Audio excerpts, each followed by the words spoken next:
But let's move on to Piero. Piero, did you want to share with us your clip first or set that up? Because we're going to talk about... Just a brief introduction to the clips. Our program, actually our division, RAI 150, was appointed by the board of RAI to cover the celebrations for the 150th anniversary of the unification of Italy. Now that created a major problem and a major dilemma, because up to then we had only dealt with contemporary history. That means history where we had footage from. So from the Great War to today, but nothing before that. And now we were faced with a problem of telling in a hopefully engaging way a story of the 19th century, where no photographs, no films, just a few paintings and prints. The results were quite surprising, because our producers were able to revive a topic that was usually believed to be dusty, old, antique, in a word, boring. Let's see a clip first from Giuseppe Mansini. I take it that you all know the story of Giuseppe Mansini, an idealistic who dreamed of an Italian republic in a time when Italy was divided in several states, every one of them occupied by a foreign power. Let's see the clip.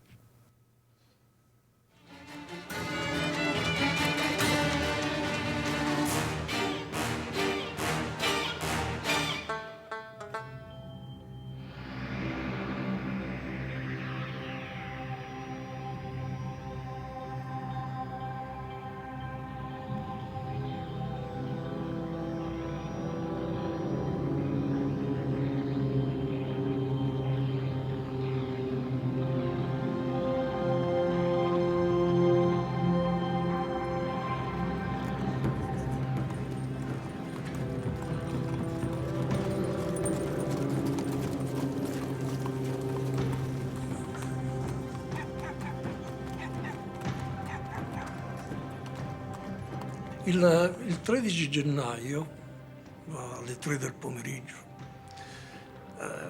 questa carrozza è arrivata a un angolo di Resta Square, dove c'era l'Hotel Sabloniere.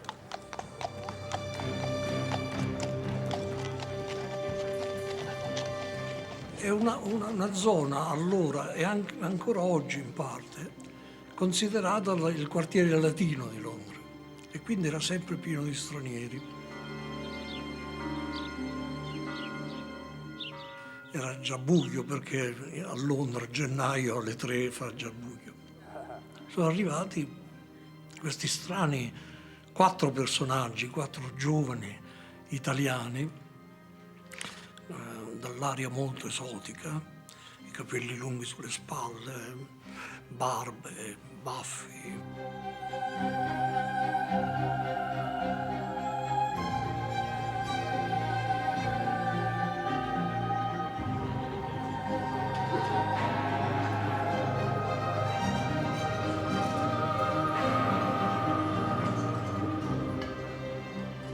Erano arrivati veramente esausti, perché erano dalla Svizzera, da dove erano scappati. Avevano attraversato la Germania, avevano attraversato il canale della Manica e poi, come allora si faceva, avevano risalito il Tamigi e approdati al porto di Londra, al porto fluviale di Londra, i docks. Imboccato il fiume, come mai a godere del mare, del cielo, dell'aria libera e fresca, di tutto quello che io amo. L'ingresso del Tamigi e la navigazione fino a Londra, impagabili. Non ho mai veduta la vita, il moto, l'attività commerciale in tanto sviluppo. È uno spettacolo indescrivibile.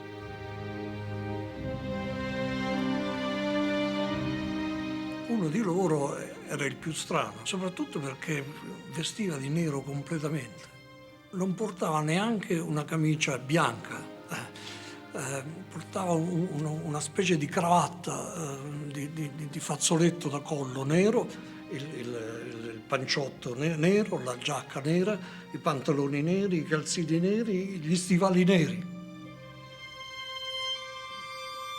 Aveva giurato di vestire sempre di nero finché l'Italia non fosse stata liberata, il suo paese non fosse liberato dagli austriaci.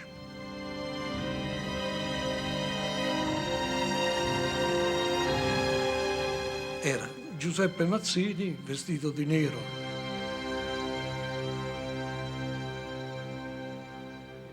The interesting thing about this Mansini program was that the result, the audience share, was very much alike the one we usually have with a Nazi.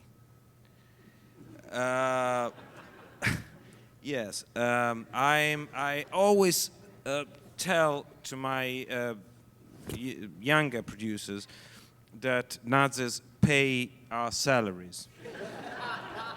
And so not to despise me or the Nazi if we air them, so many of them, because at the end of the month they pay our salaries.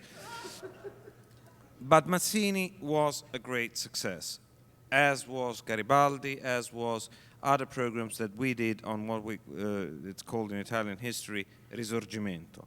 Now, obviously, we were lucky in that we, we hit a nerve on the Italian, people.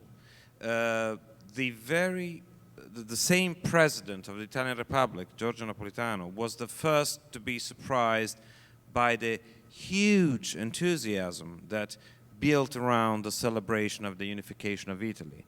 Obviously, that cross with political mambo-jumbo I won't go into right now, but the idea is that our program was, was a mirror and a launching pad for what was happening in the country.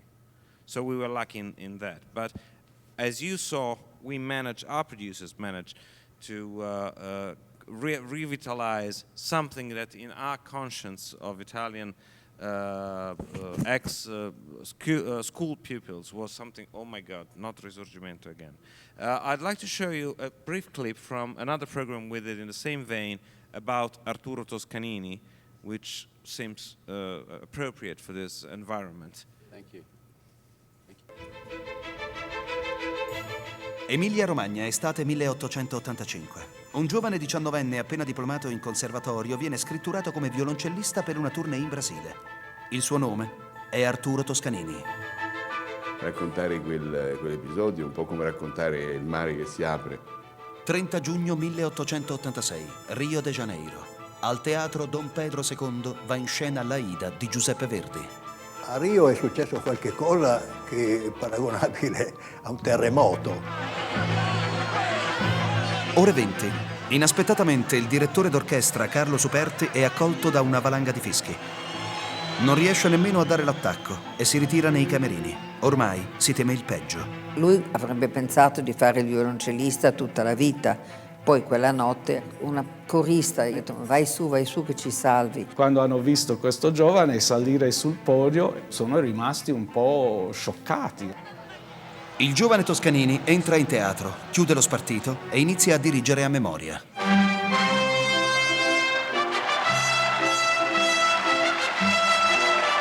Il violoncellista di Parma non poteva sapere che presto sarebbe diventato il più grande direttore d'orchestra di tutti i tempi.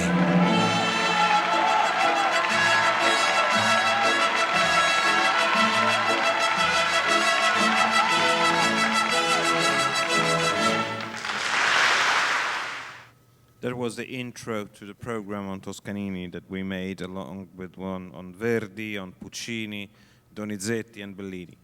How many of those do you make, or how many documentaries do you make a year, Piero? We have 1,066 hours to fill every year. Now, I'm not allowed to talk about budget, but how many of them come from are all Italian versus co-productions? It's roughly 50-50. Roughly 50 Italian and 50 acquisitions from abroad.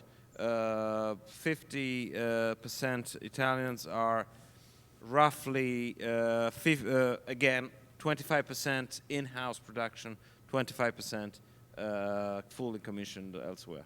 And how many of Yeah, those with Italian involve how many of the projects would involve international partners elsewhere in Europe or Americans? I'm afraid too few for my taste, in the sense that I've been on the market for quite a long time now, and I'd like to work more closely with international and European partners. Unfortunately, RAI, I'll tell you something that you don't know, but RAI 2 is tightening their budgets and saying you must spend less and less.